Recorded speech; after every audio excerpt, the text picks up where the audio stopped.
gençler, annelerimiz. Hepiniz DEM Parti aday tanıtım toplantısına hoş geldiniz.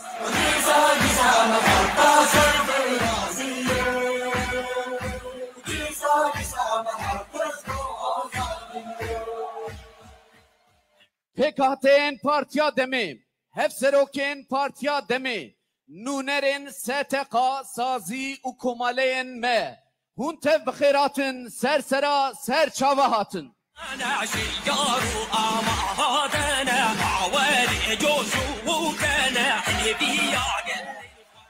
Dayıkin aşitiye u cuanın bhez, Huntev bxiratın, sersera, u çavahatın. Beriya em dest bi bernamaya xwe bikin, ji bo cangoriyên demokrasî û azadiyê, ji bo giyanê wan ez ve deqekê dawetê rêzgirtinê dikim. Kerem bikin.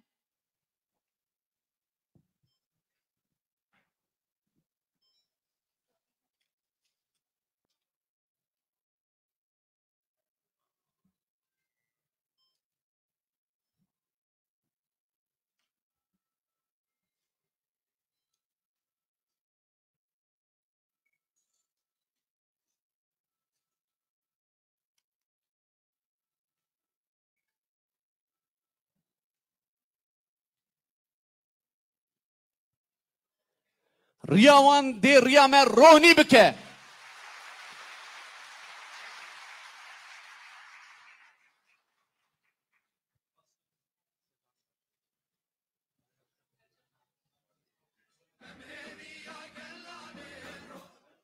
Hevalên hêja wek ku hûn tev dizanin di dîroka demokrasiya Tirkiyeyê me mîrateyek mezin û mayînde hêşt. Tişta kodgotin nabe me teyamula demokrasî û pêşhilbijartinê me di jiyanê da danîşandan. Siyaseta ku em pê bawerin ji bo sibê roja demokratîk û ji bo jiyanek birûmet pêşhilbijartinek demokratîk hewce bû û me bi hev re pêkanî.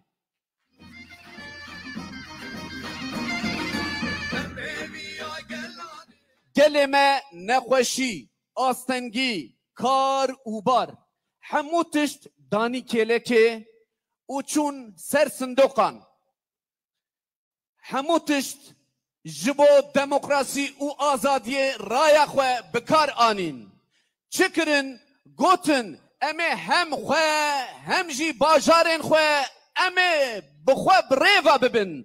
Bi saya serê xwedî nirxên Vigeli.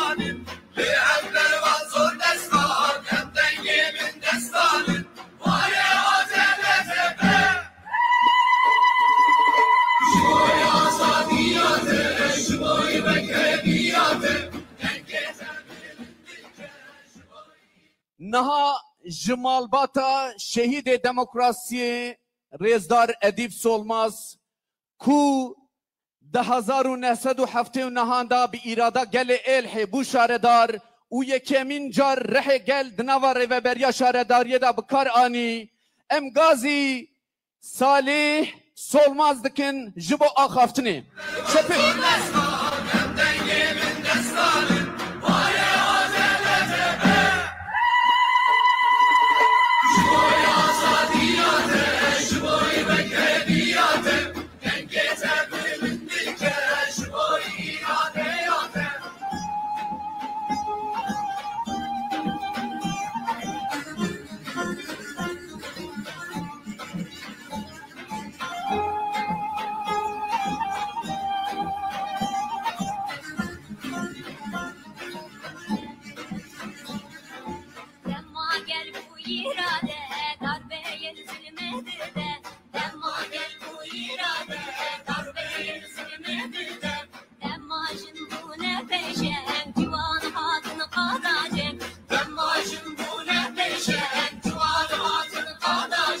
Why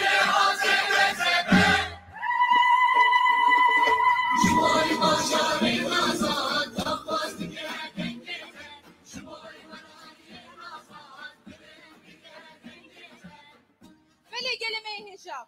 Vakit de zanin ku diroka şaredariya Türkiye'de cerabeyek, tecrübeyek geleki bir kıymet heye. Teri, edbem ki Salih Solmaz Livre Tıbkhirati Sersera u Serçavati.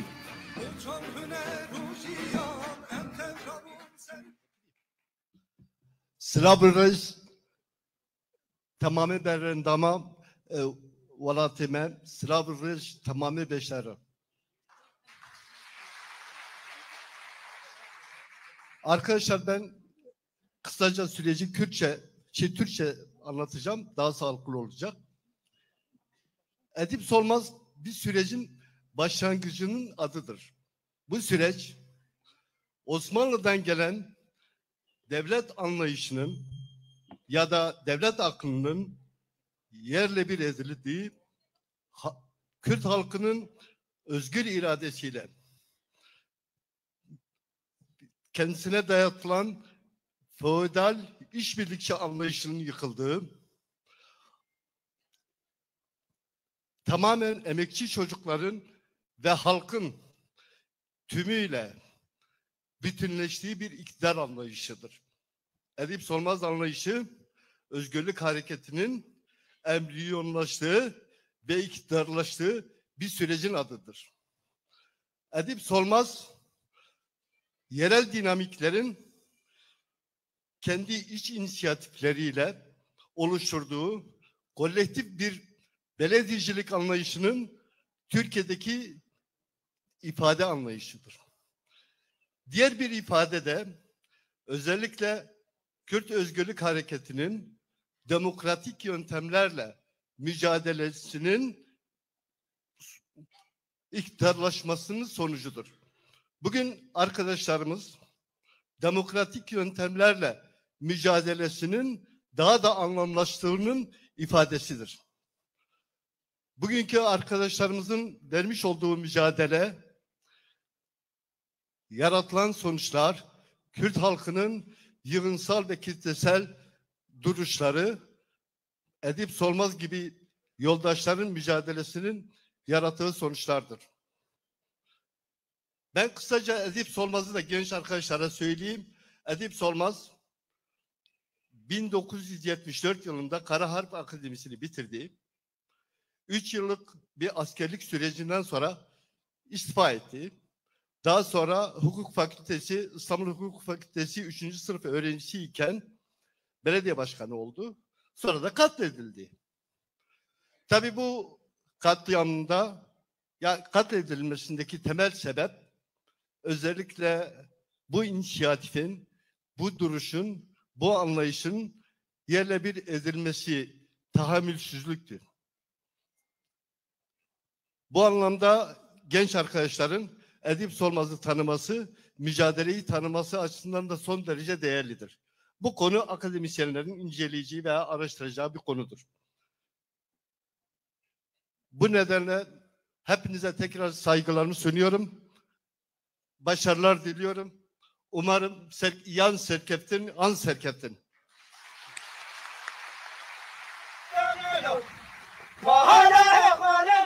Jirezdar Salih Solmaz ra em gelek spaskin uk çepken hurt em ibretkin.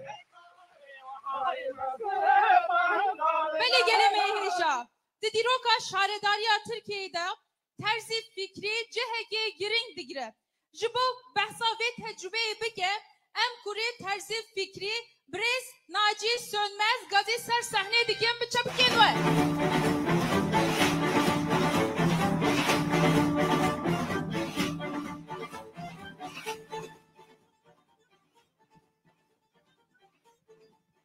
Çok değerli dostlar, sevgili yoldaşlarım, öncelikle bugün Kürdistan'da, Ahmet'te beni buraya böyle anlamlı bir günde davet ettiğiniz için hem Terzi Fikri'nin oğlu olarak, hem onun bir yoldaşı, hapishane arkadaşı olarak, hem de onun yoldaşları adına hepinizi öncelikle saygıyla ve sevgiyle selamlamak isterim. Evet, bizim yerinden, yerelinden, çoğulcu, katılımcı, yerel demokrasi anlayışımız elbette bir günde yola girmedi. bir uzun tarihi var. Ve bu tarih her şeyden önce 20. yüzyılın son çeyreğinde 1979 yılında bu ülkenin topraklarında biri Kürdistan'da, Batman'da Edip Solmaz'la ve aynı tarihte 14 Ekim 1979 günü Karadeniz'in bir sahil kentinde o güzelim Fatsa'da Terzi fikriyle yola çıktı bu süreç. Ve bizim açımızdan çok anlamlı bir şeydir. Edip Solmaz yoldaşımız çok kısa süre içerisinde katledildi. Terzi fikri ve yoldaşlarıyla başlayan yerel yönetim anlayışı da 9,5 aylık serüveniyle dünya ve Türkiye tarihine önemli izler bırakarak, önemli ayak izleri bırakarak ve takip etmemiz gereken önemli bir anlayışı bize emanet ederek, o da hayatını 5 yıl sonra hapishanede 12 Eylül zindanlarında katledilerek adeta hastalığa mahkum ederek sonlandırdı. Bizim için anlamı şudur bugün. Biz tam da 20. yüzyılın son çeyreğinde dünyada sosyalist sistem, demokratik süreçlerimiz bir kriz yaşarken sadece bir kapitalizm eleştirisi, mevcut düzenin eleştirisi değil, aynı zamanda sol ve demokrasi güçleri adına ortaya koyulan bütün süreçlerin de eleştirisini, yani kısacası bir sosyalizm eleştirisini de gerçekleştirerek bir halk demokrasisinin nasıl olabileceğini, nasıl ete kemiğe büründürülebileceğini bize gösteren bir örnek olarak tarihe iz düştü. Elbette o coğrafyada bugün ırkçı, faşist bir anlayış ve bir devlet politikası hüküm sürüyor. Elbette orası bu özelliğiyle özel olarak 12 Eylülcülerin bu faşist sistemin özel bir mühendislik çalışması yaparak Türkiye'nin her tarafı savaşa ve çatışmalara bağlı olarak Kürt nüfusun göç ettiği alanlar olmasına rağmen sadece ve sadece steril bir alan olarak Karadeniz coğrafyası Kürtlere kapatıldı. Yani bu toplumda Kürtlerle Türklerin ve farklı halkların birbiriyle etkileşimi adeta istenmedi. Biz buna engel olamadık sevgili dostlar. Ve bugün benim Ahmet'te, bugün bu toplantıda bulunuyor olmam, en azından davet ediliyor olmam, Fatsa'nın yaşadığını, Terzi fikrinin tarihe iz bırakarak gittiği o sürecin önemli ayak izlerinin burada takip edildiğini görüyorum. Bu takibin öncelikle Rojava'daki yerel yönetimlerde, oradaki bir demokrasi anlayışında yaşadığını görüyorum. Ve benim için o nedenle Fatsa bir geçmiş değil, bir gelecektir, bugündür. Fatsa sadece tarihsel bir nostalji yapılacak ve öyle takip edilecek ve anılacak bir süreç değildir. O bugün nerede yaşıyorsa, nerede yaşatılıyorsa, o deneyim nerede ruh buluyorsa Fatsa bugün oradadır. O nedenle hepinizi bu önemli süreçte rejime karşı, bu rejimin iktidarlaşma süreçlerine karşı halkın söz, yetki ve karar süreçlerine en etkili şekilde katılabileceği günlere vesile olmasını diliyor ve Fatsa'nın yaşatılmasından dolayı hepinize ayrıca tek tek teşekkür ediyorum. Bugün burada olmaktan tekrar onur duydum. Hepinizi saygı ve sevgiyle selamlıyorum. Sağ olun, var olun.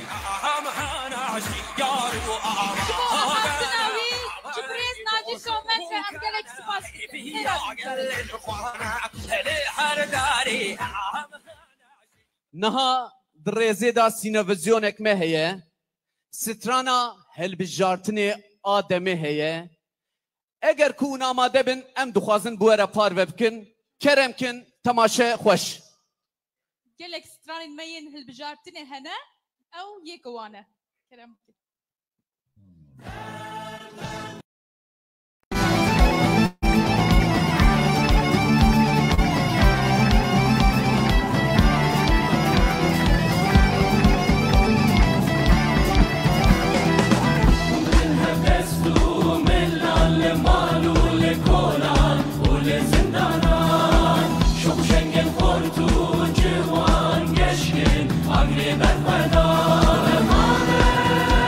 Adalet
saat hoş. Beli nehaji jiboku akaftina xwe bike hevseroka giştiya deme Brez Tülay Hatim oğulları ez davet ser sahne dikim. Bıça piken ve.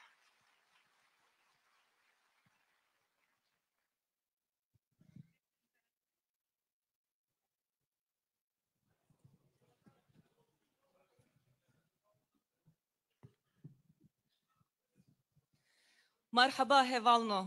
Hum bi khair hatın, ser sera ser çava hatın.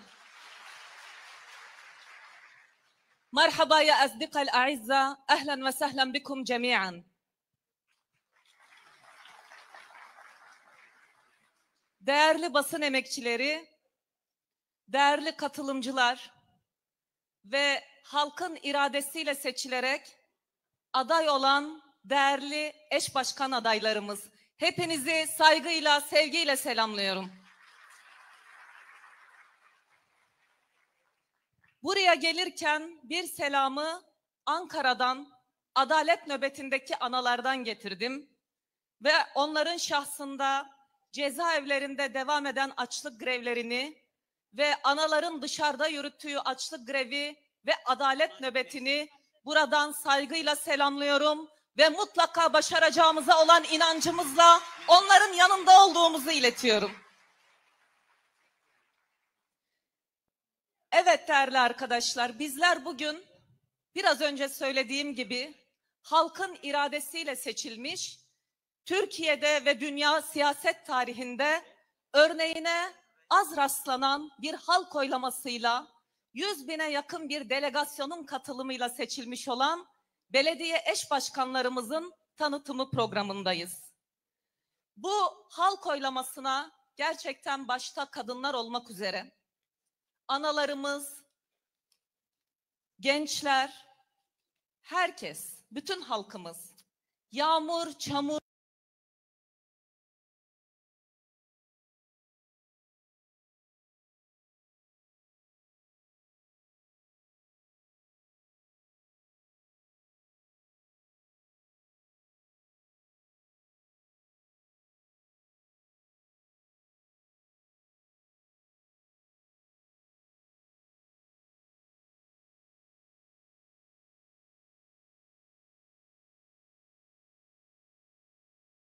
asgari koşullarından birisi, orada insanların nasıl katledildiğini bir an bile unutmadan çalışacağız değerli arkadaşlar.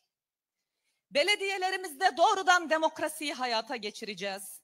Belediyelerimizi doğrudan halkın iradesine sunacağız. Kayyımlar geldi belediyelerimizin etrafını adeta bir hırsız malına korkar ya, belediyelerin etrafında beton bloklar yükselttiler.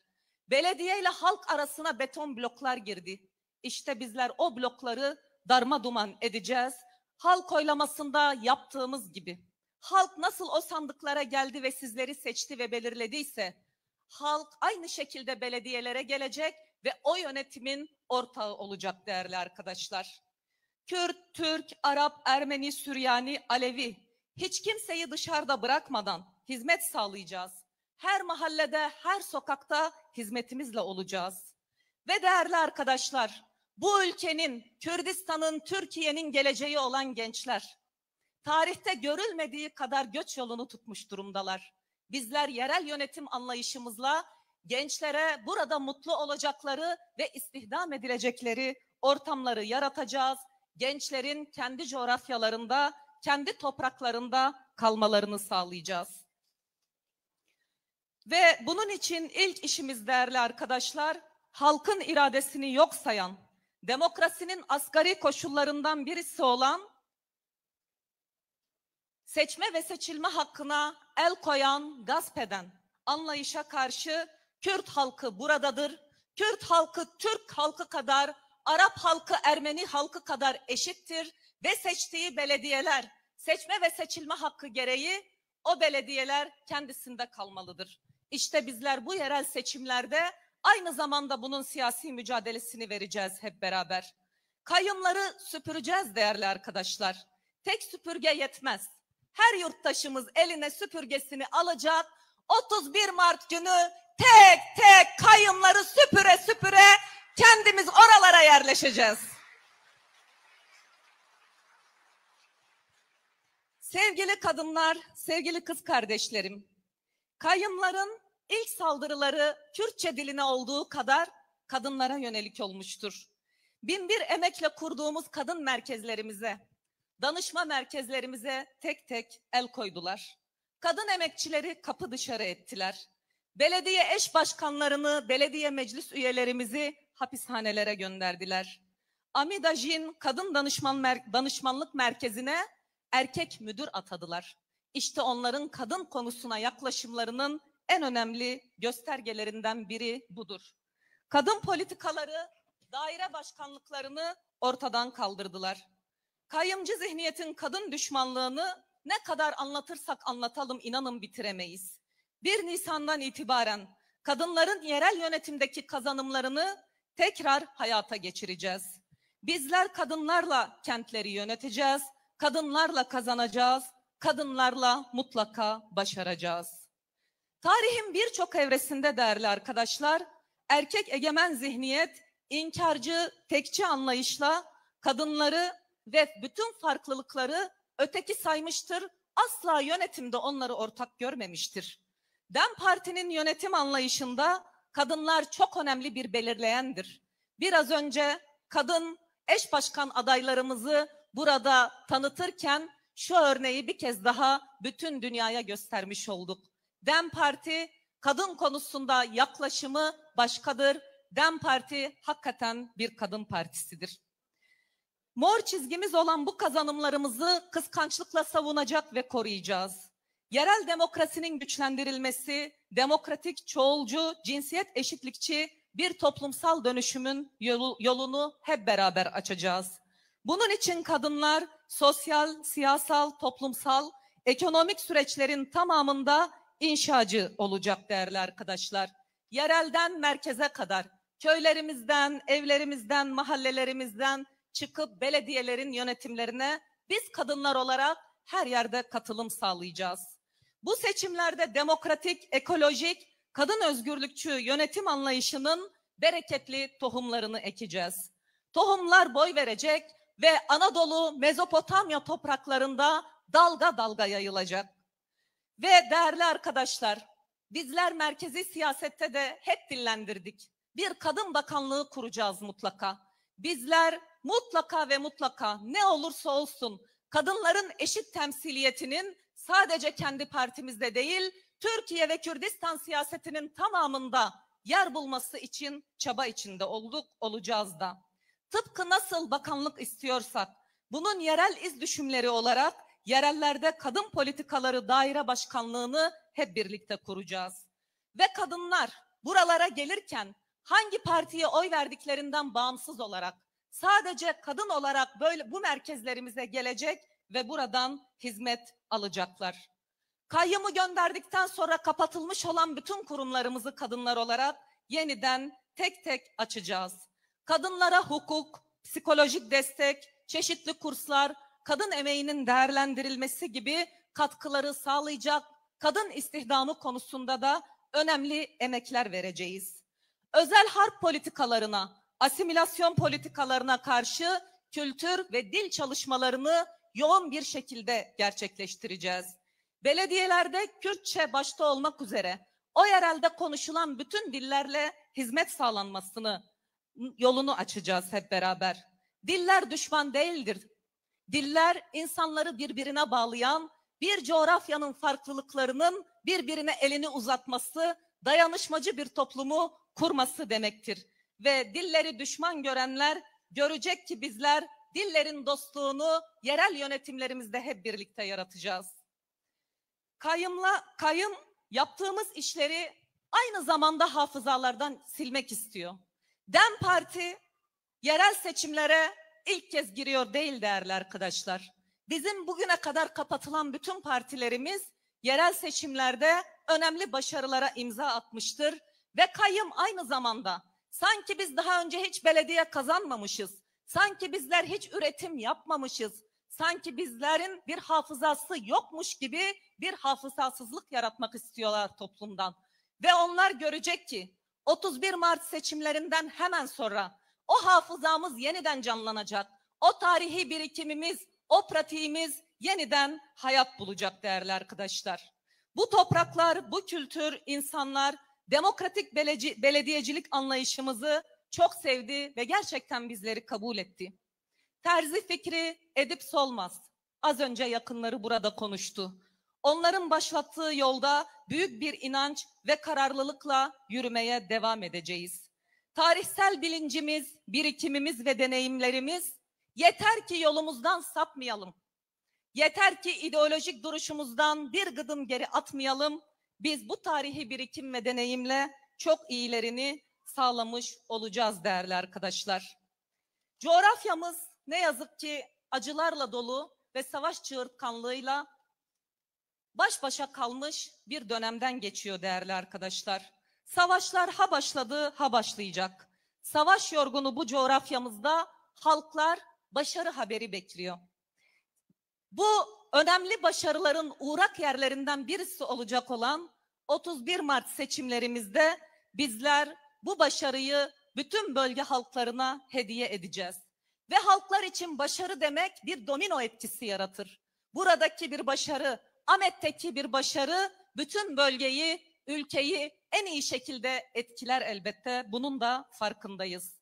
Ve bizler seçim çalışmalarımızı yaparken dar manada belediyede bir iktidar kazanmak gibi asla ele almayalım zaten. Bizler halklara neler kazandırdığımızın bilinciyle çalışmalarımızı yürütmeliyiz. Azmimizin, motivasyonumuzun buradan gelmesi gerekiyor arkadaşlar. Bizler sandıktan DEM Parti'yi çıkardıkça, haritayı mora boyadıkça mutlaka yol bulacağız, yol açacağız, başaracağız ve mutlaka başaracağız değerli arkadaşlar.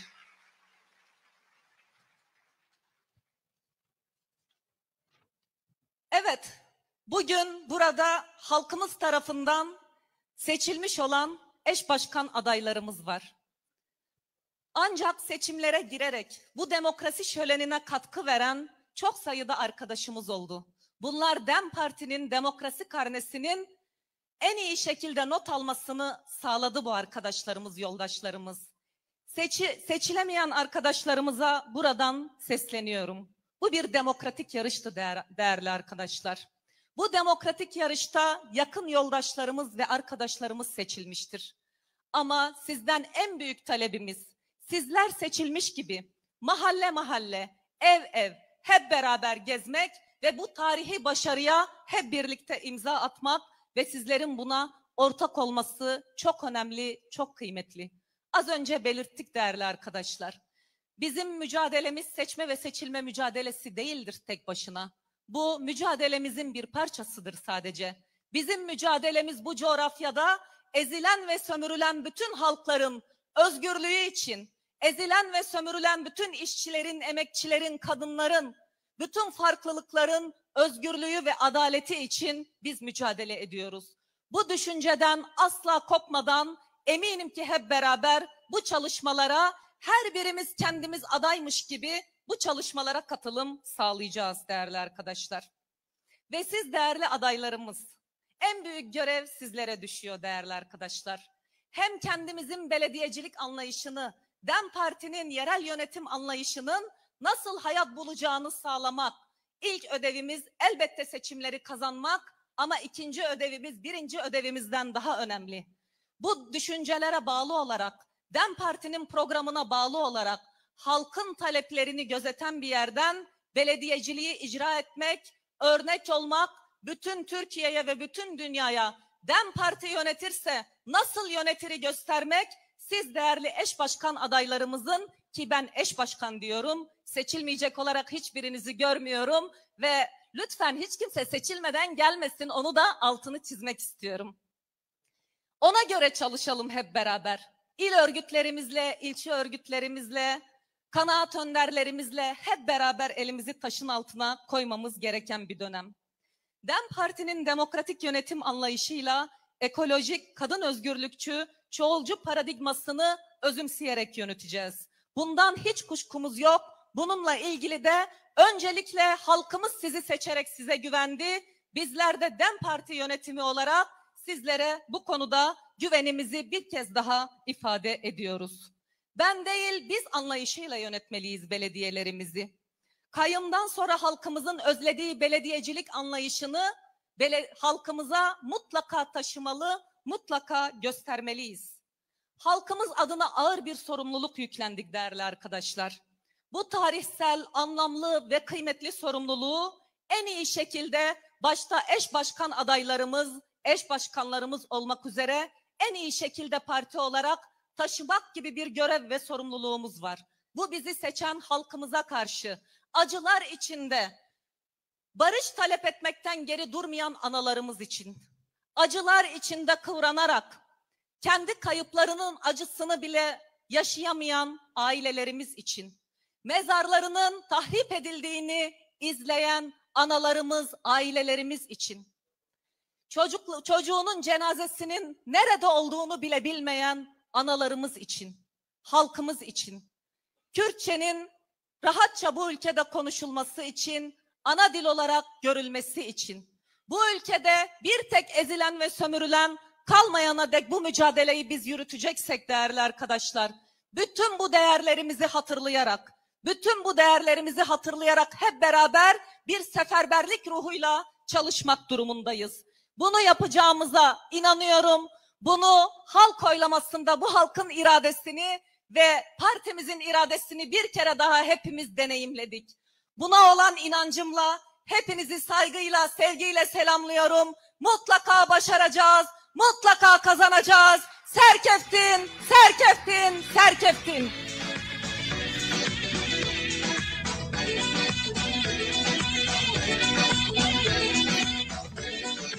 ام جهف سروکا خواه جریزدار تولای هاتیموغلو را گلک سپاسکن چپکه کی خورد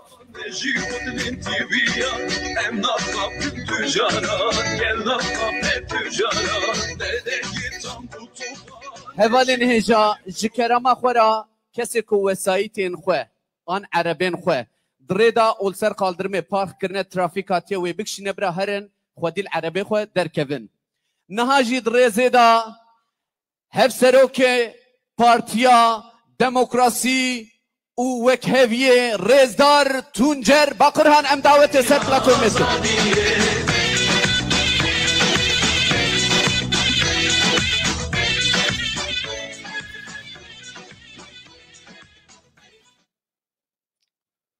Merhaba, Geli Ahmet'i, Muhirat'ın, Serçeva Serserahat'ın.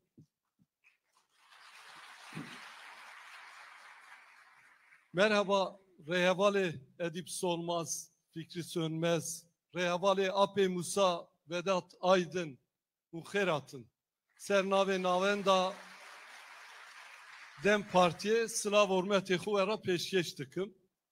Beli demek ki pır gring peşyameyi. Ez baverim em gel hemmuh tev namzeti xu ev seroki şaraderiye em ve demi serkeftini ba xelaskın boy hem yaran da serkeftini dixazım. Değerli Ahmet halkı, çok değerli belediye iş başkanı arkadaşlarım, değerli barış anneleri, kadınlar, gençler, Kürdistan'ın dört bir yanından bugün Ahmet'te bu demokrasi şölenimizi onurlandıran hepinizi saygıyla, sevgiyle selamlıyor. Hepimize başarılar diliyorum. Evet, yıkılmayan, yılmayan, bütün zulüm ve zor politikalarına rağmen ayakta duran bir mücadelenin temsilini yönetiyoruz. Sadece devletin zoruyla, baskısıyla, faili meçhul cinayetleriyle, işkenceleriyle uğraşmıyor, bunlara karşı direnmiyoruz. Bir yandan da Kürt halkı, Kürdistan halkı, Türkiye halkları ve emekçileri olarak bu zulüm devletine, bu merkeziyetçi anlayışa, bu tek adamların yönettiği, karar verdiği bu siyaset anlayışına da aynı zamanda Kürtler olarak demokrasi öğretiyoruz. Bu demokrasi mücadelesinde, bu demokrasi şöleninde, bu halk oylamasında, bu zalimlere, bu merkeziyetçilere, bu kadını, genci, Aleviyi ve diğer halklar ve inançları yok sayanlara demokrasi dersi veren ve bunda emeği olan siz değerli halkımızı, çalışanlarımızı, gençlerimizi, sandık kurullarımızı saygıyla selamlıyorum. Emeğinize sağlık. Sağ olun, var olun. Emin olun değerli Kürdistan halkı, bugün tarihe büyük bir not düştük. Eş başkanlık sistemini uyguladığımız zaman baskı altındaki bir halk, yok sayılan, inkar edilen bir halk, böylesine demokratik, eşitlikçi bir anlayışı acaba yaşama geçirebilir mi, başarır mı, başaramaz mı diye kuşkular vardı. Ne yaptık? Eş başkanlık modelini neredeyse yasal statü kazandırdık. Ne yaptık? Dünyanın dört bir yanında 100 yıllık devlet geleneği, demokrasi geleneği olan ülkeler dahi Kürtlerin kendi bağrından çıkardığı eş başkanlık sisteminin nasıl uygulanıldığını, nasıl hayata geçirildiğini öğrenmeye çalışıyorlar. Kentlerimizi ziyaret ediyorlar, belediyelerimizi ziyaret ediyorlar, eş başkanlık sistemini anlamaya çalışıyorlar. Devletsiz, statüsüz bir halkın dünya demokrasi mücadelesine, toplumsal cinsiyet eşitliğine dönük bir yaklaşımının dünya tarafından izlenmesi, takip edilmesi siz değerli halklarımızın emeğiyle ve çabasıyla oldu. Evet, daha çok dersler veriyoruz, daha çok dersler vermeye çalışacağız. Siz de takip ediyorsunuz. Her seçim döneminde siyasi partilerin genel merkezinin önünde bir yığılma olur. İnsanlar günlerce Ankara'nın yolunu yol ederler. Aday olmak için partilerin genel başkanlarıyla, partilerin merkezlerinde yapmadıkları diplomasi, vermedikleri taviz yok. Aday olmak istiyorlar.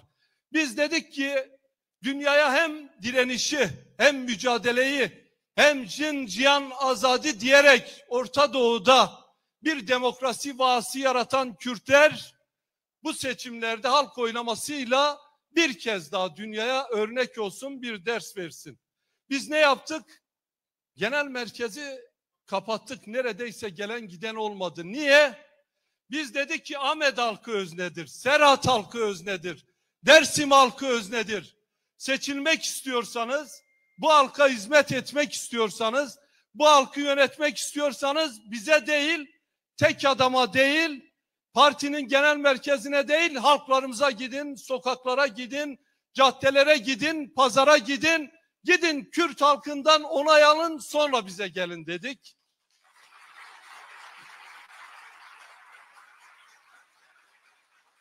Ve emin olun değerli halkımız, bunu da başardınız. Sizlerden ne kadar onur duysak, gurur duysak azdır. Sıkıştığımız her dönemde, zora düştüğümüz her dönemde yardımımıza koşan sizler, büyük bir demokrasi örneği vererek bu halk oylamasını da başarıyla sonuçlandırdı. Sizlere bin teşekkürler. Eminim ki bugün burada ortaya koyduğumuz bu demokrasi modeli de yine bir gün demokrasi tarihinde, dünya demokratik mücadelesinde Kürtlerin dünya halklarına hediye etmiş olduğu bir model, bir sistem olacaktır. Evet değerli arkadaşlar, Tülay Başkan söyledi, zor bir dönemden geçiyoruz.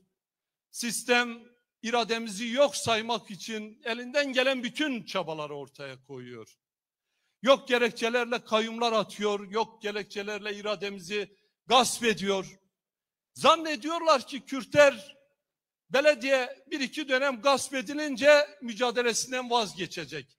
Zannediyorlar ki Selahattinleri, Gültenleri, Figenleri, Leylaları cezaevine attıkları zaman biz genel merkezlerimizi kapatacak, onların önünde eğileceğimizi zannediyorlar. Bizlerin mazlumvari, bizlerin Vedat Aydın vari, Musa Anter vari direneceğimizi, duracağımızı, bu halkın özgürlük mücadelesi için her şeyi göğüsleyeceğimizi bir türlü anlamadılar. Ama inşallah sizin sayenizde 31 Mart'ta onlara Kürt'ün her şeye rağmen vazgeçmediğini, durduğunu, direndiğini, iradesine, örgütüne, partisine sahip çıktığını hep birlikte bir kez daha göstereceğimize inanıyorum. Değerli halkımız, kayyumlar atadılar. Yani kayyumu anlatmaya gerek yok. Kayyum hırsızlık demektir. Yolsuzluk, usulsüzlük demektir. Bunu biz söylemiyoruz, yanlış anlamayın. Devletin kendi Sayıştay'ının tutmuş olduğu raporlarda da Mardin kayyumunun yaptığı usulsüzlükler, yolsuzluklar buradan Ankara'ya yol olur. Ahmet kayyumlarının yapmış olduğu usulsüzlükler, inanın La Casa de Papel dizisi vardı. Onun senaristlerini, yazarlarını bile şaşırtacak niteliktedir. Eminim ki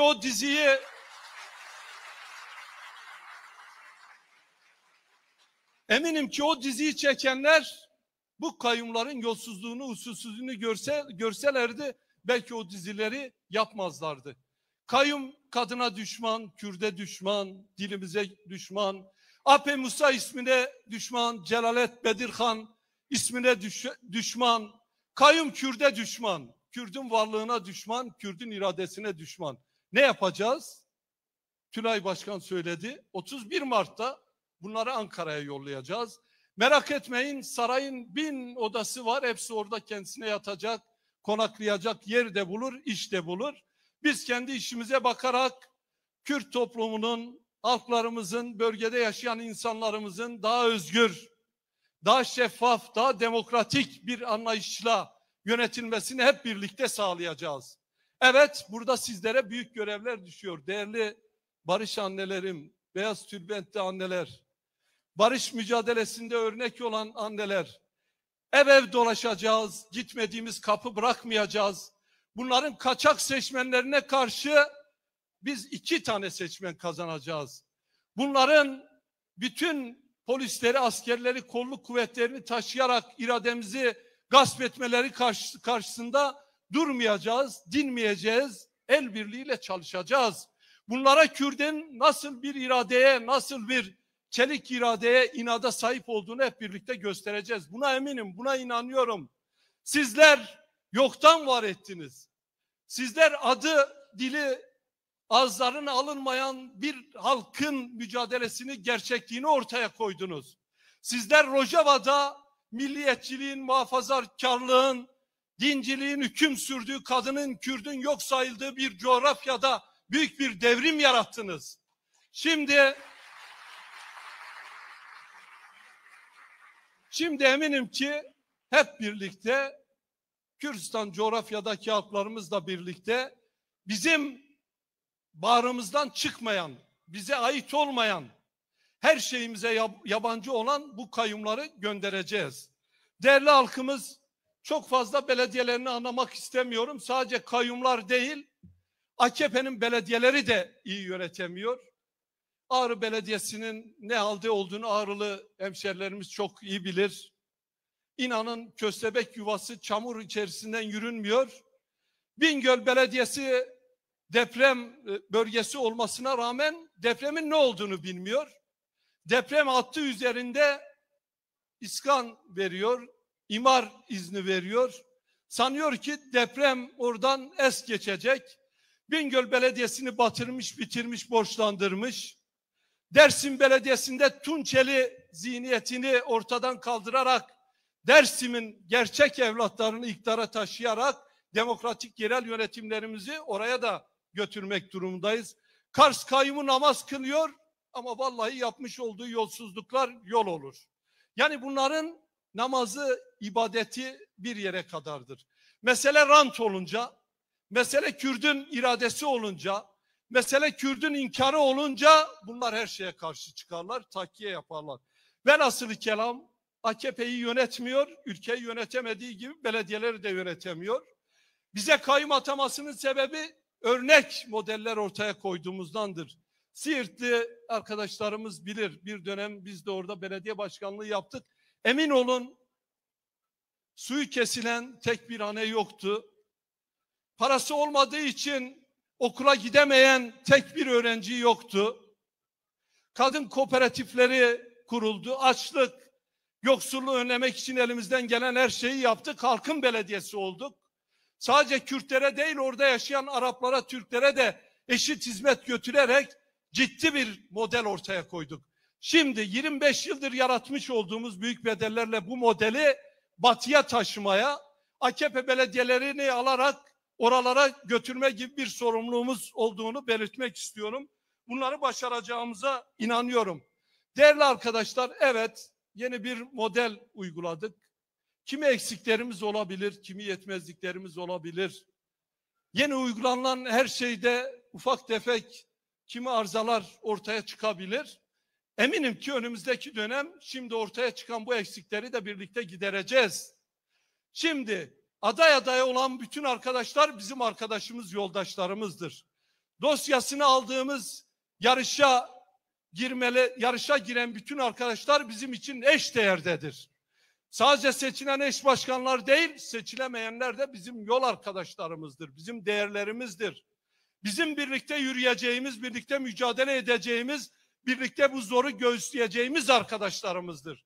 Dolayısıyla çağrım onlara, siz yenilmediniz, kaybetmediniz. Hep birlikte halkımız kazandı, modelimiz kazandı. Önümüzdeki dönem seçilen arkadaşlarımızla birlikte birebir, daha güçlü, daha çok çalışarak, daha büyük çalışarak bu halkın hizmetinde olduğumuzu kanıtlayalım. Biz bir seçim partisi değiliz. Kimin nereye seçildiğinin bir yere kadar önemli var. Önemli olan Kürt halkının geleceğidir, mücadelesidir. Önemli olan bu mücadele için kaybettiğimiz binlerce insanın onuruna layık olmaktır.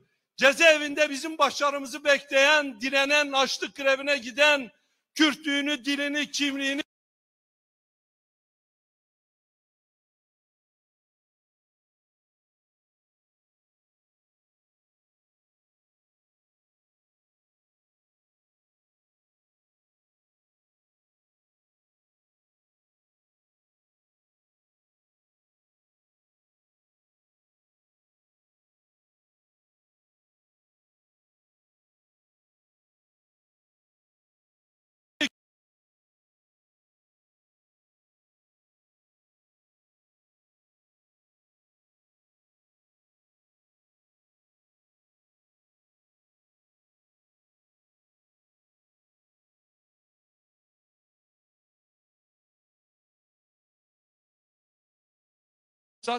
lütfen siz de bize inanın.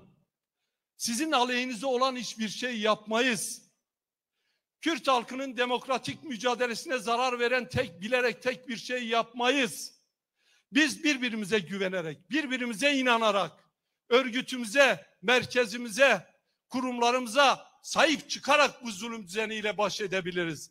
Ben baş edeceğimize, kazanacağımıza 31 Mart'ta ezilenlerin, yoksulların, ötekilerin, Kürtlerin tekrar demokratik yerel yönetimler anlayışını iktidara yönetime taşıyacağına olan inançla siz emek veren, bedel veren bu demokrasi modelini hayata geçiren halkımız önünde saygıyla eğiliyor. Hepimize başarılar diliyorum. Serçeftin.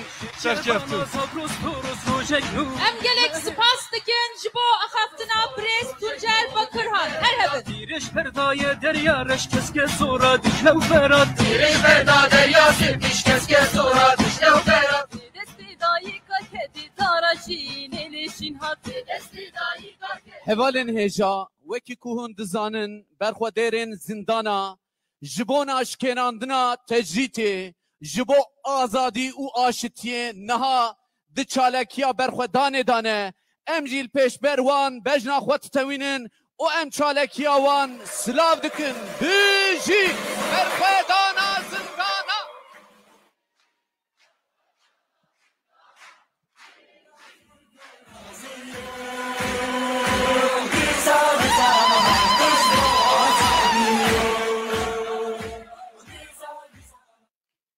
Hev serokatî kevneşopya siyaseta Kurdanê.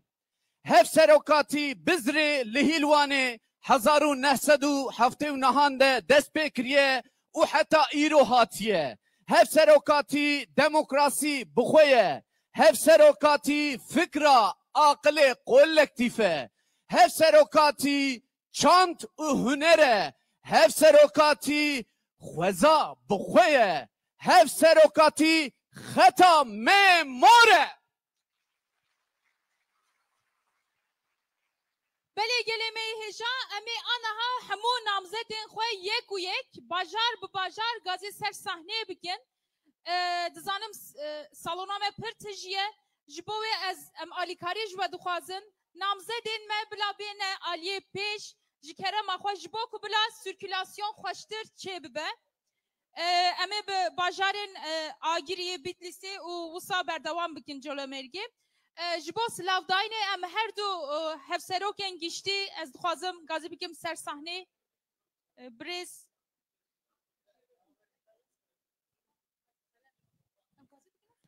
اره امی دست به برنامه خوی داناسینه بکن جکره ما خورا هفسروکن پارتیا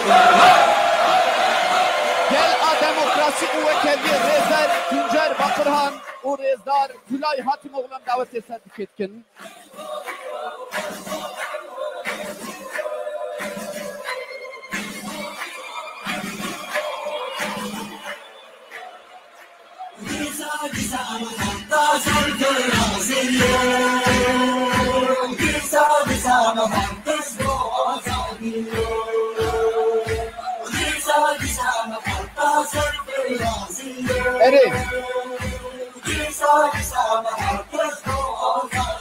ودیه کدی هفسروکن پارتیا DBP رزدار کسکین bayındırım davet eserdiketkin o rezar çiğdem kılıç günüçar davet eser sahnetkin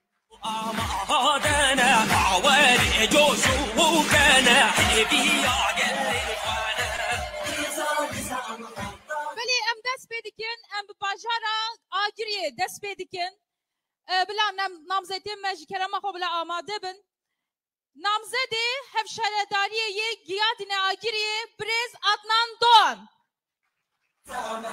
namzetin hevşaradariye yen bazida agriye Aygül Aşan u Kenan Alkan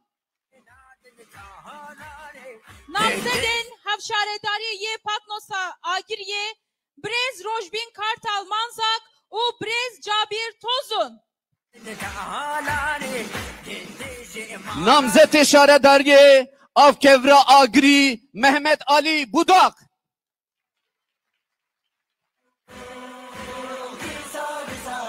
namzede hevşaradariye ye Tutağa agiriye brez Mahmut Tataş namzetin hevşaradariye yen agriye Rezdar Hazal Aras u Mehmet Akkuş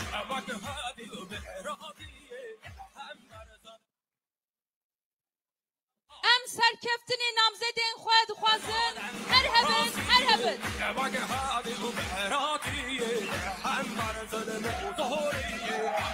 همو هفسروکن ای آگریش کرما خوره ام دیمنک بگلن هفسروکن من آگری ای نافچه ای باجارو کاتفش کرما خوره ورن پلاتفورمه دیمنک ام بستینن دوین آبره دا لولیپوپ دست و دهانه ام دخوازن دیمنک خوش بگرن دنگ موزیک اوان لولیپوپن دست خو بلند کنش کرما خوره دنگ چپکا هشان دن جوته کازی جوان بیگا آوازیش با سر گفته دفسی عجل جیانو آزادی هشان دن جوته کازی جوان بیگا سپاس بگن شما نامزدین خواه هر هبن منتقارن در بازیجی خواه ببین هر هبن سرکفتن بازی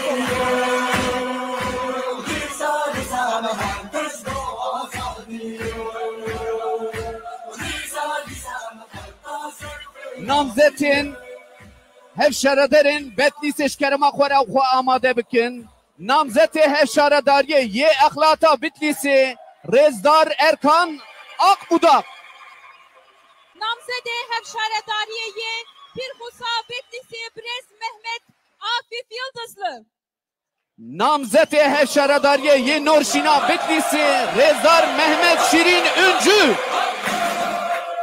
Namzedin hevşaredariye yen Hizana Bitlis'i Brez Hediye Çetin Kocaman u Brez Kerem Uğur. Namzetin hevşaradariye yen Tatka Bitlis'i Esma Aydın u Rezdar Hüseyin Öztürk.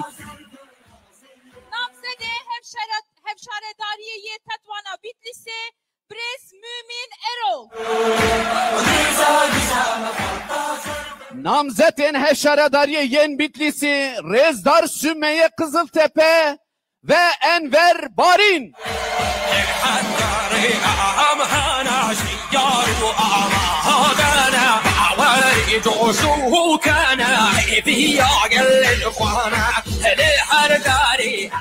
Hevşaredarên me yên Bitlisê tevlivirin. Dîmenekî em bigirin û em wan dawetî ciya wan dikin.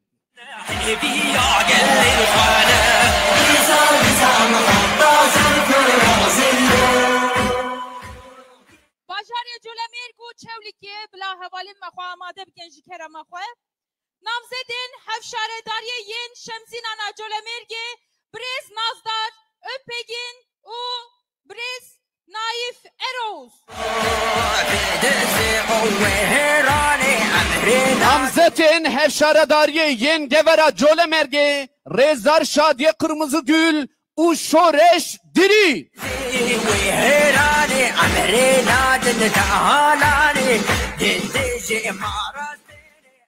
Namzedên hevşaredariyê yên Colemêrgê Brez Viyan Tekçe û Brez Mehmet Sıdık Akış. Hemû hevşaredarên me yên Colemergê ji kerema xwe re em dîmenek bigirin. Ger ku me dîmenek girtibe em hêdî hêdî derbasî ciyê xwe bibin, em derbasî namzetên hevşaredarên Cewlikê bibin.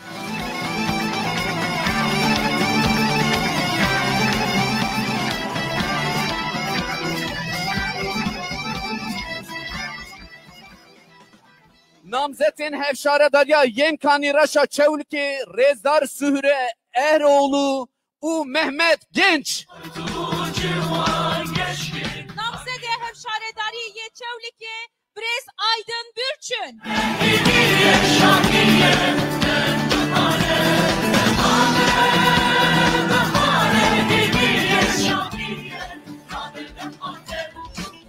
Em serkeftinê ji bo namzedên xwe dixwazin. Gelek spas.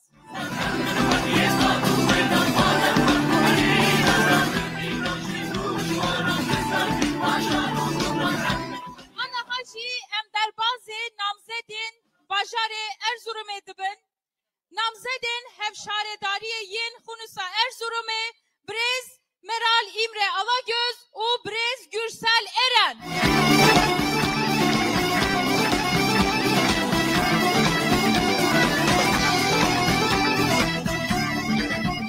Namzetê hevşaredariya yê Kereçana Erzurumê Rezdar Kazım Erhan.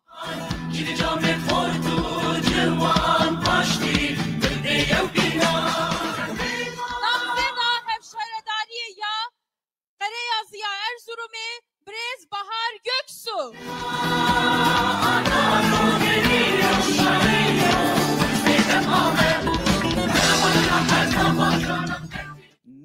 Namzetê hevşaredariyê yê Tatosa Erzurumê Rezdar Abdurrahman Sever.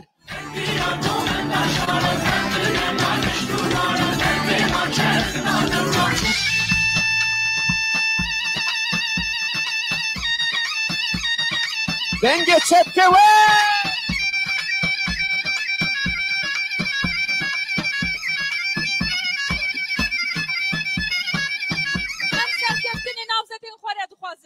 Belê anaha jî bajarê Êlihê Dirêzê de ye. Namzedê hevşaredariyê yê Qubîna Êlihê Brez Mehmet Akif Akın. Bi çepikên we.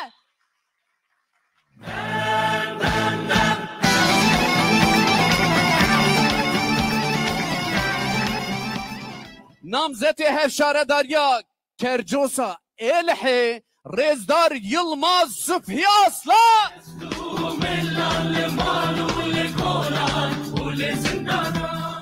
Namzedin hevşaredariye yin hezo elihe Brez Hülya Öztekin o Brez Mehmet Reşit Haşimi.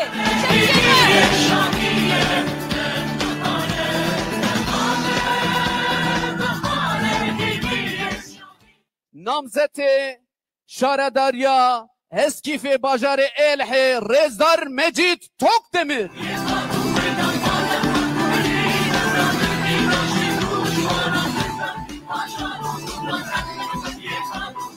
Namzede hevşaredariye Giresira elihe Brez Osman Ekinci.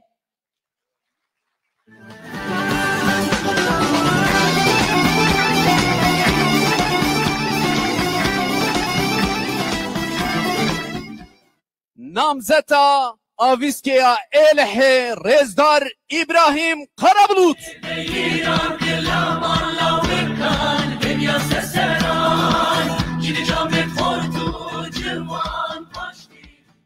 Namzetin hevşaredariye yen bajarı Elhe Rezdar Gülistan Sönük o Mehdi Özsüzük.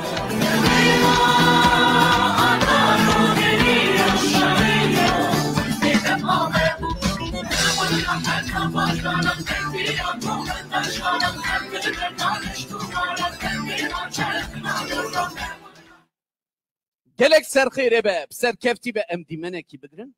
Pozitif ayrımcılık istiyoruz. Bizi. Serkeftim.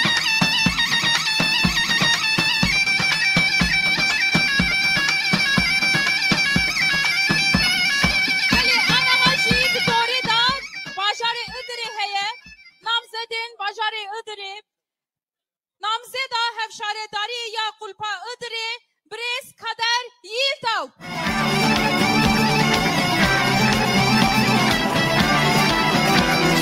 Sepik sepik!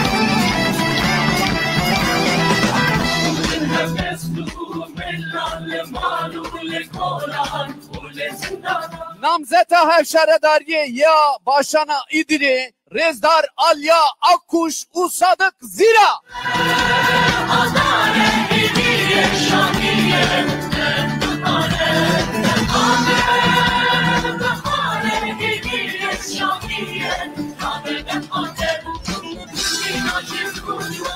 Namzeden hevşaredariyin Halfeliya Idri, Brez Yıldız Tendik Parım, o Brez Yaşar Sarıtaş.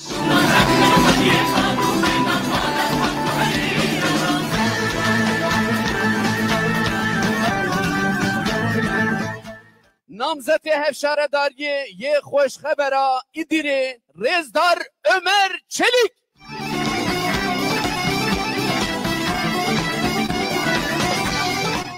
Namzeden hevşaredariyin Idri, Brez Necla Kum, o Brez Mehmet Nuri Güneş. Bıçaklar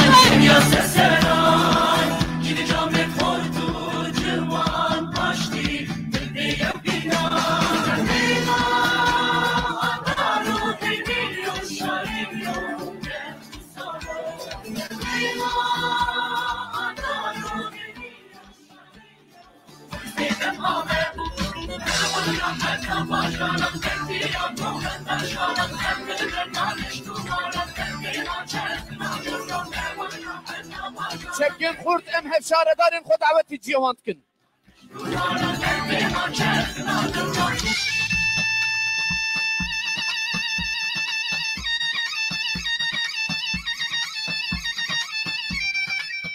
Namzetin hevşaredarin Mersin'i şkerema xora xo amade bikin. Namzetin hevşaredariye yen Akdeniz'a Mersin'i Rezdar Nuriye Arslan u Hoşyar Sarı Yıldız.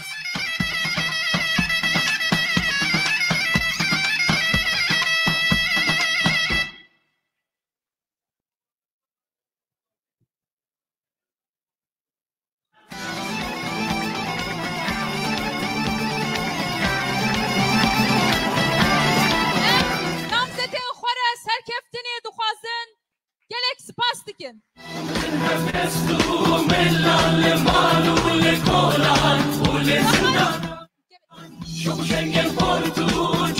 Acil dori da bajare Muşê heye. Namzedên hevşaredariye yên Qopa Muşê, Birêz Aryan Doğan û Birêz Arafat Kardağı.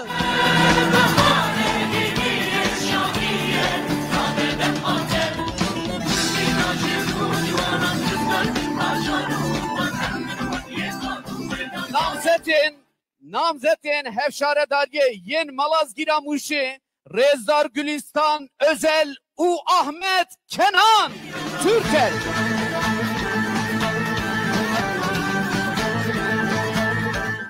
Namzedên hevşaredariye yên Gımgıma Muşê, Birêz Gülbahar Kaya û Birêz Kıyasettin Aydemir. Bıçaklarlar.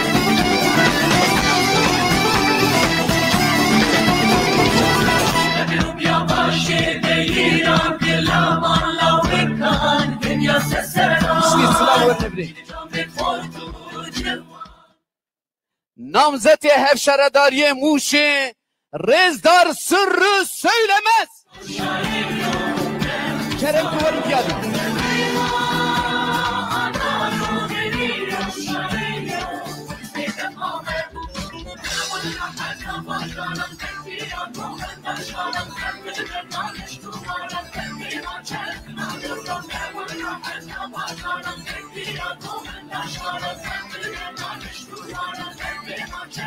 Bi çepkê xurt hevşaredarên xwe em birê dikin, davetê ciyawan dikin. Ana hacî di dorê da bajarê Qersê heye. Namzedên hevşaredarî yên dîgora Qersê, Birêz Ülker Özakti û Birêz Adem Oyman.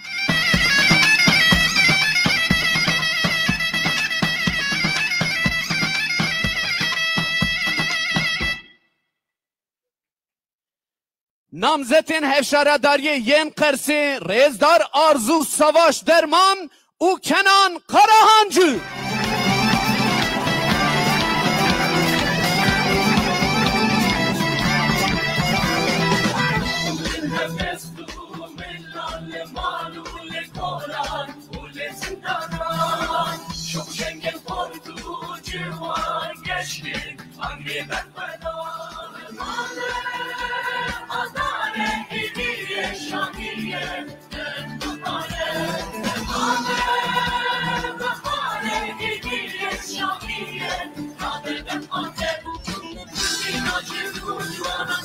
Yenek spas dikin namzedên Qersê re.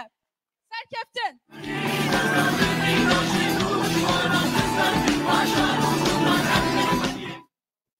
Erê, namzetên hevşaredarên Semsûrê, Rêzdar Kamile Ocak û Hüseyin Uzun.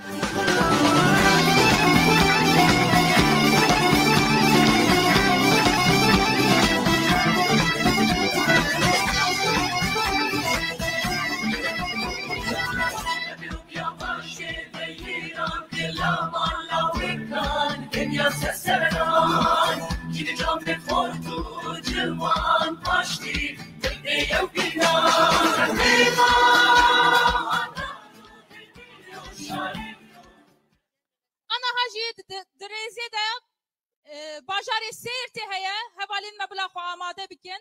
Namzedê hevşaredariye yê xana Hewêla Sêrtê, Birêz Sümeyye Karasu û Birêz Şefîk Günel.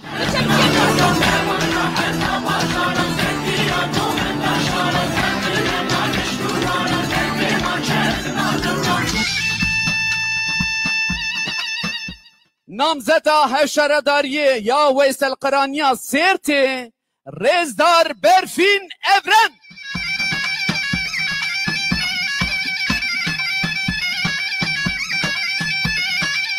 Namzedên hevşaredariye ya Dihaya Sêrtê, Evin Ertan û Hüseyin Oktay'ı. Biçepkinler.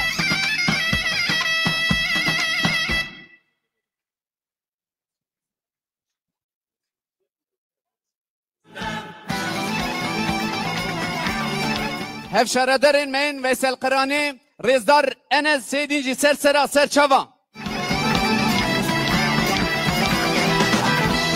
Namzetên hevşaredariyê yên Misirceya Sêrtê Rêzdar Sadiye Aktin û Ali Rıza Bingöl.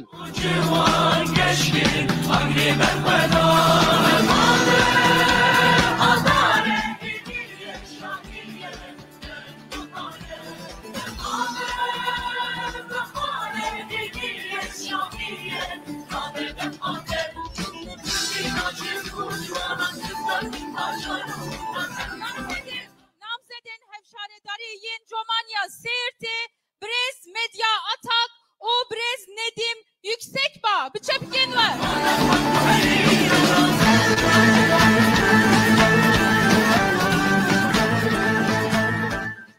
Namzetê hevşaredariyê yê Zoqeyda Sêrtê Rêzdar Abdulhekim Sevgilî.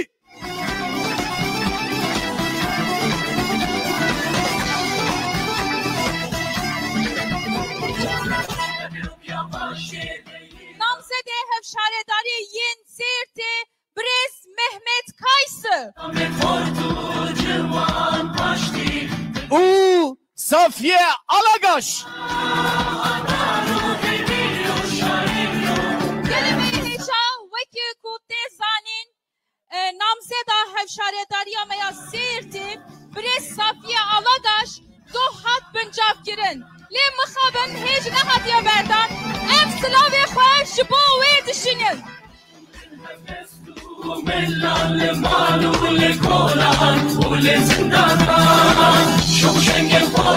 Spas dikin ji bo namzedên xwe her hep.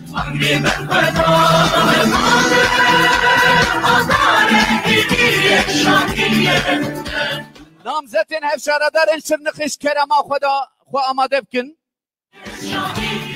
Namzetê hevşaredariyê yên Cizîra Şirnexê Rêzdar Güler Tunç û Abdurrahim Durmuş. Biçepikekî xwe.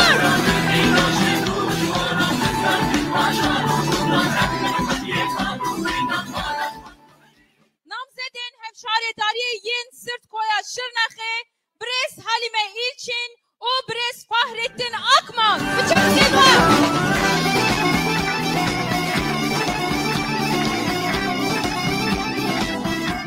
Namzeta hevşaredariyê ya Qilabana Şirnexê Rêzdar Ferîde Ender û Ali Ürek.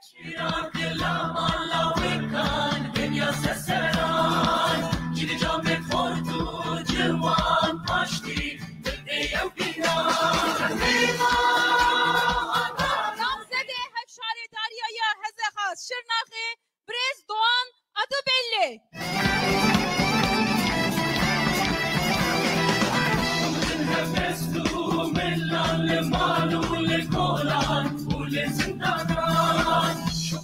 Namzetê hevşaredariyê yê Dêregula Şirnexê Rêzdar Asker Gündüz.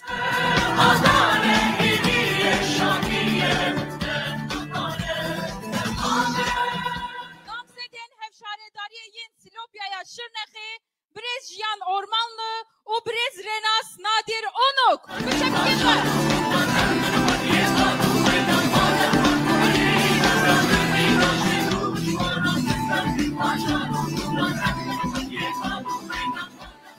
Namzetên hevşaredariyê yên gundikê Meleya Şirnexê Rêzdar Gülsüm Atak û Ferit Artuç.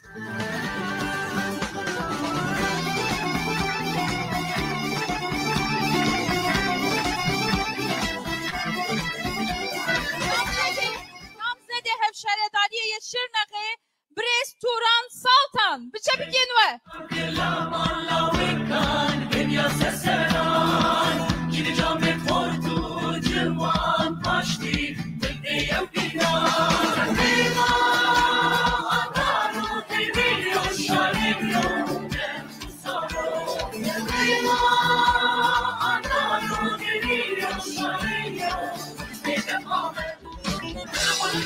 Em gelek spas dikin ji bo namzetên xwe her hebin serkeftin ji bo we hemiya.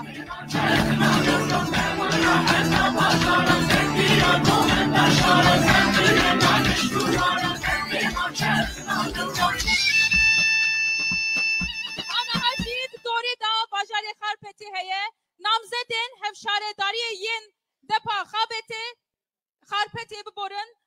Songül Düzgün û Brez Cafer Oğur. Biçepkin ve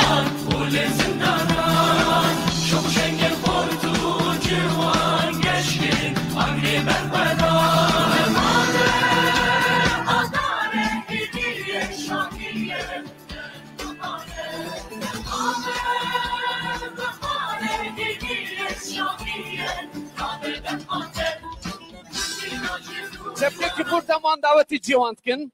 gelek spas.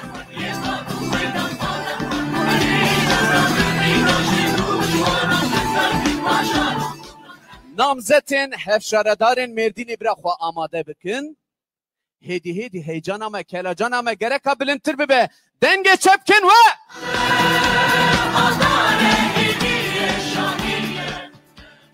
namzeta hevşaredariye ya derika merdini Rezdar Songül Özbahçeci.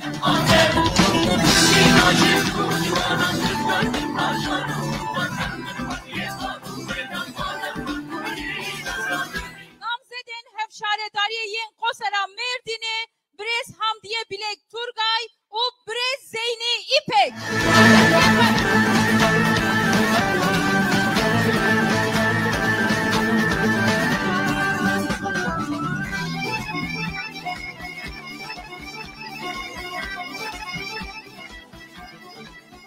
Namzetin Artukluya Navçeya Merdini Rezdar Hayriye Filiz Yücesoy u Rezdar Mehmet Ali Amak.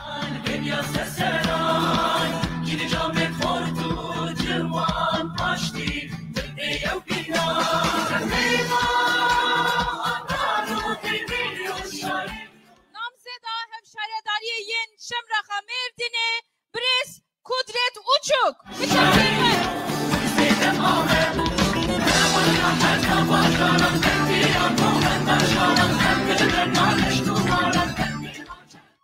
Namzetin hevşaredariye Yenne Sevina Merdini Gülbin Şahin Dağan u Selahattin Ay.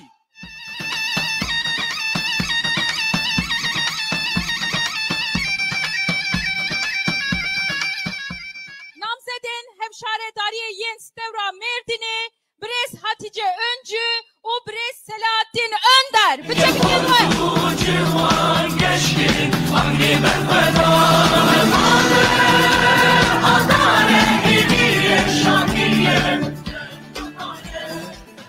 Namzeta hevşaredariye yarışmla Merdini Rezdar Songül Tunç.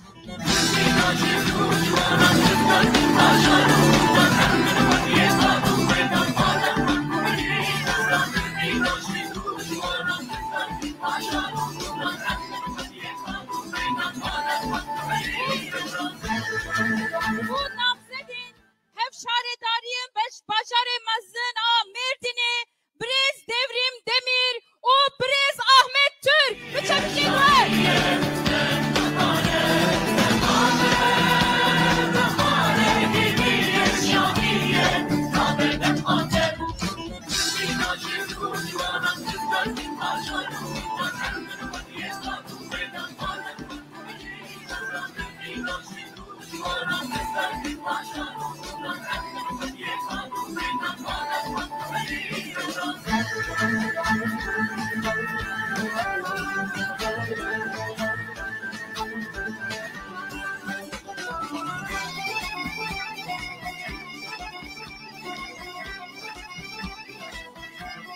Merdin bajarek dilokiye.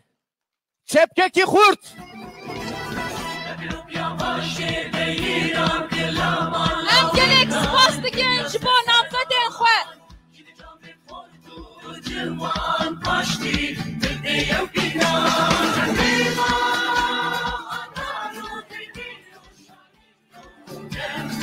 Namzetin men waniş kerema xwara xwe amade bikin. Wan sare. O lazım e namzetin me bilezu bezherini verin. Jber ko tek zindine. O mina. Çelengane. Namzetin hevşaredariye yen Elbakavani. Rezdar Şengül Polat. U Feyzi Caner.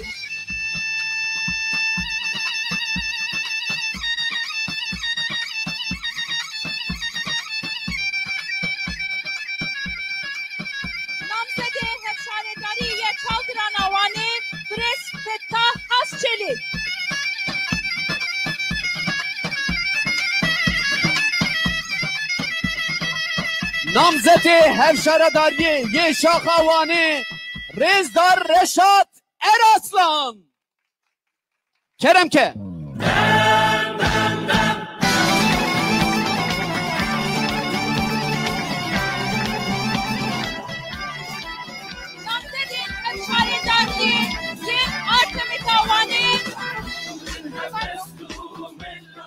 نامزدین هفشارداری ین ارتمیتاوانی برز رابیا باشا کوچ و برز جمیل کومی بچه بکنوه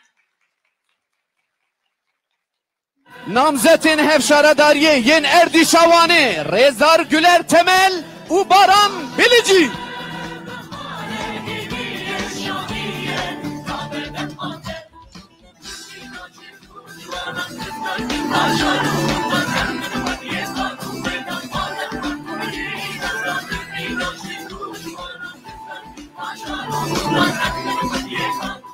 نامزد هفشارداری یا وستاناوانی رزدار کبرا اکتی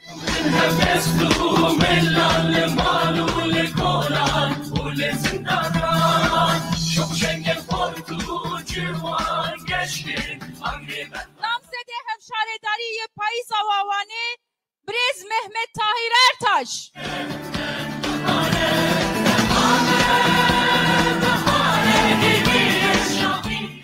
نامزدین هفشارداری ین ریا آرموش یاوانی رزار جانان uzunay u Cevdet Altındağ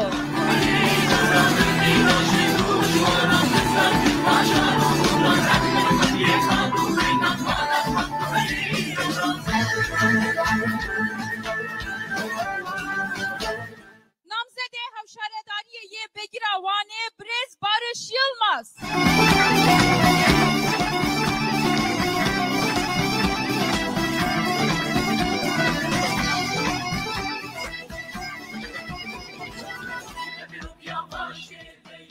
نامزد هفشارداری یه قرقلیاوانی رزار Ecevit Ceylancı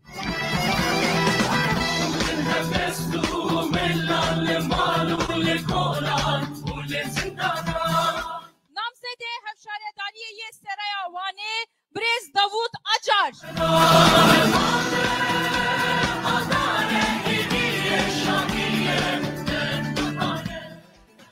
ام هنک یوسا اوالد karın نیوی برهنک پاش و ارش بکو جیچی به ماشالله وان قلبالخه نافچه امه گلکن چپج بوانی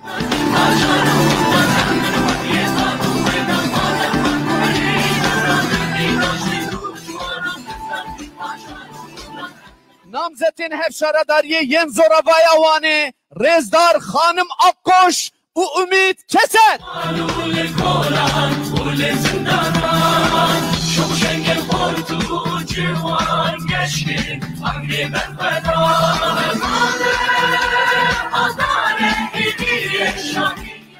نامزدین هفشارداری باجار مزن آوانی برز Neslihan Şedal و برز Abdullah Zeydan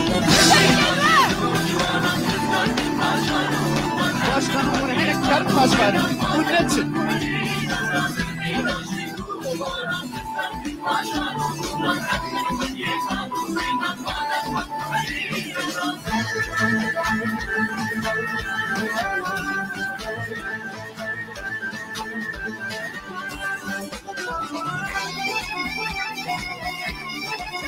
Kurt Ecbo namzedi vaniye dıxwazım her hebin kerem bikin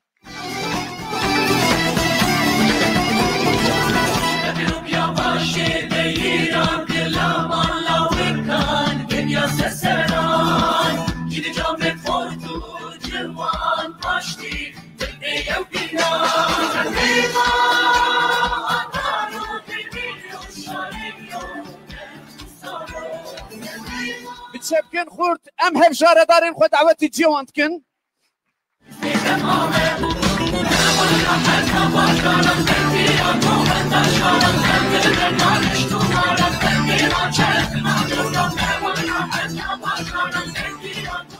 Gelime hijak yemasiyek çebuye emli borna xwaz xwazın namzedin kerborana hevşaredariye kerborana Merdin'i Brez Asya Gezer u Brez Ramazan Akın dikin, em gazî ser sahneyê dikin. Bibon.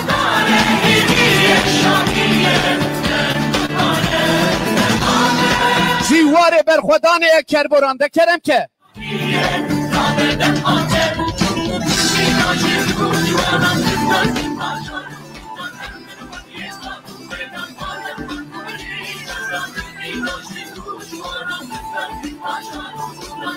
Em gelek spas dikin ji bo namzedên xwe. Xêr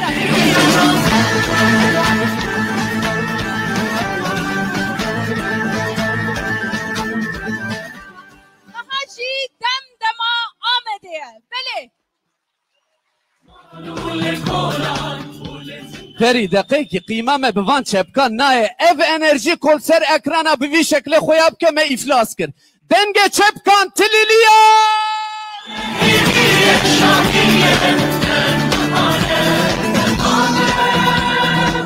Belê.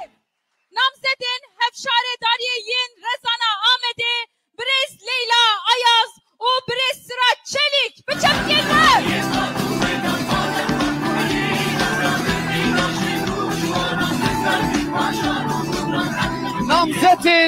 Namzetin hevşaredariyê yên Bismillah Amedê, Rêzdar Mizgîn Ekin û Güven Tanrıkulu.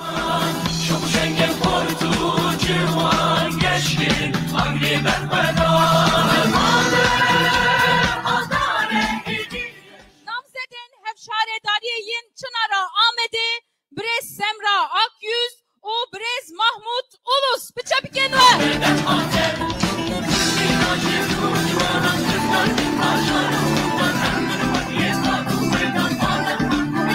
Şkerema xwe re werin vî milêjî. Namzetên hevşaredariyê yên Gêla Amedê, Rêzdar Bahar Karakaş Ulu û Mehmet Zülgüf Polat.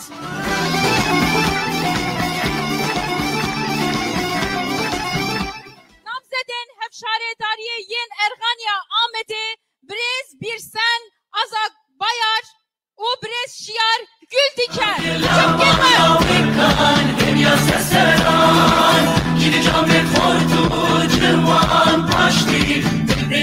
Namzetên hevşaredariyê yên Henêya Amedê, Rêzdar Vesile Narin û Hamdullah Demir.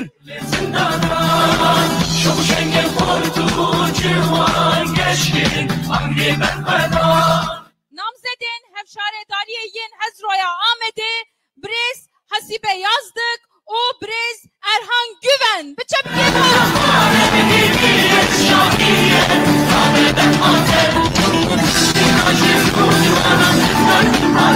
Werne vî milêjî, şkerema xwe re werne vî milêjî.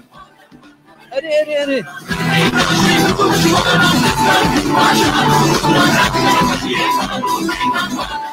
Namzetên hevşaredariyê yên Peyasa Amedê, Rêzdar Berivan Gülşen Sincar û Cengiz Dündar.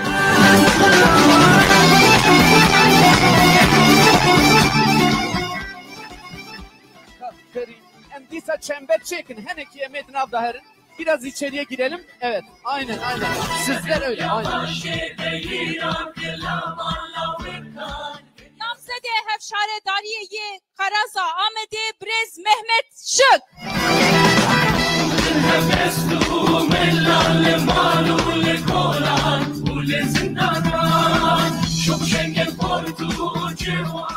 Namzetên hevşaredariyê yê Pasura Amedê, Rêzdar Fatma Ay û Murat İpek.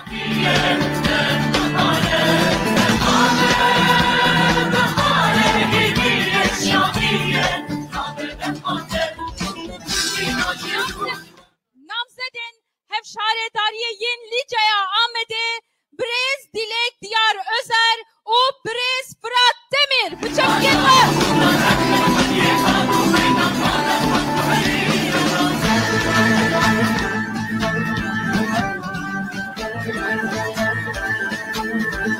Başkanê min ên ezîz û delal şkerema xwe re ûn henekî paş veherin Amed Kalabalık e. Cîl ser platformê namîne, em ê cî vekin. Dibe cî ji dila teng dibe, ji cî teng nabe.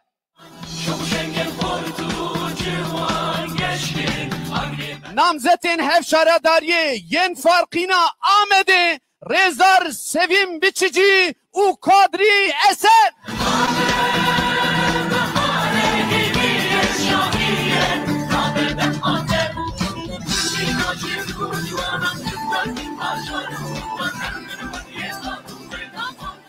Namzedin hevşaredariye yen Sura Ahmet'e Brez Fatma Önkol u Brez Adnan Örhan.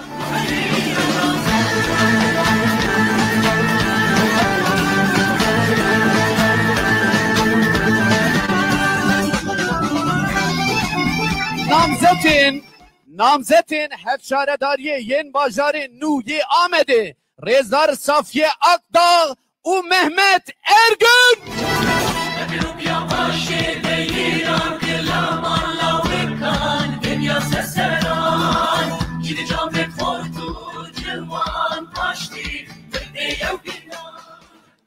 Namzedin hevşaredariye Abajarı Mezzin Ahmet'e Brez Serra Bucak o Brez Doğan Hatun.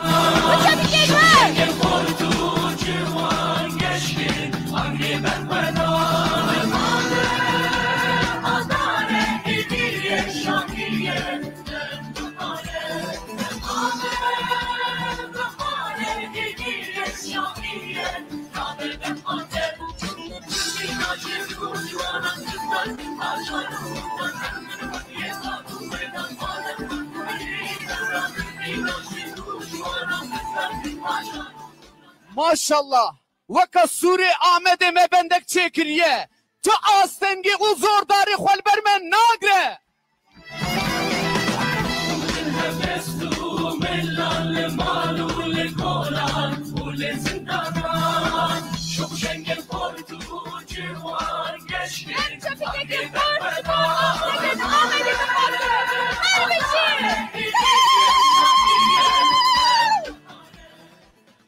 Naha em hevşaredarên xwe Ahmetê naşênin em hemû hevşaredarên xwe davetê platform etkin.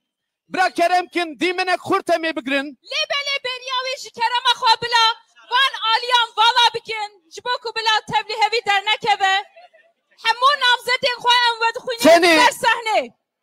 Tenê hevşaredar. Birine em nabêjin namzeta. Hevşaredarên me tenê bira ji kerema xwe re werin. Erê. Erê.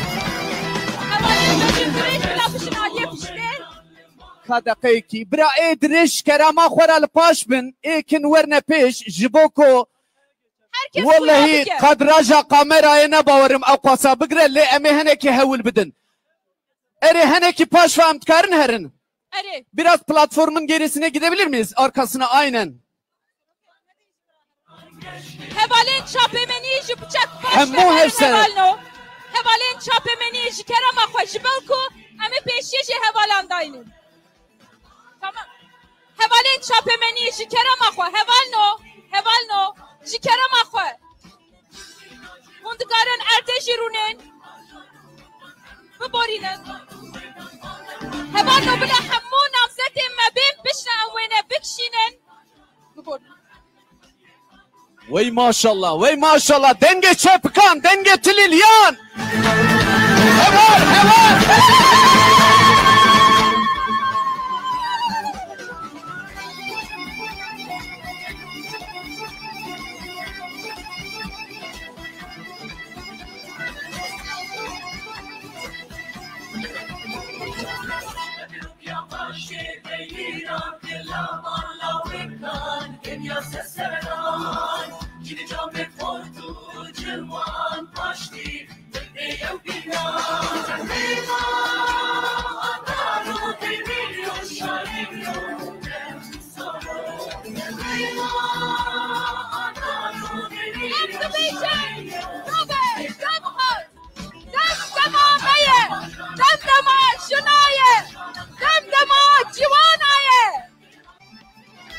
Demdema gelle bin deste, demdema demokrasi u azadiyeye.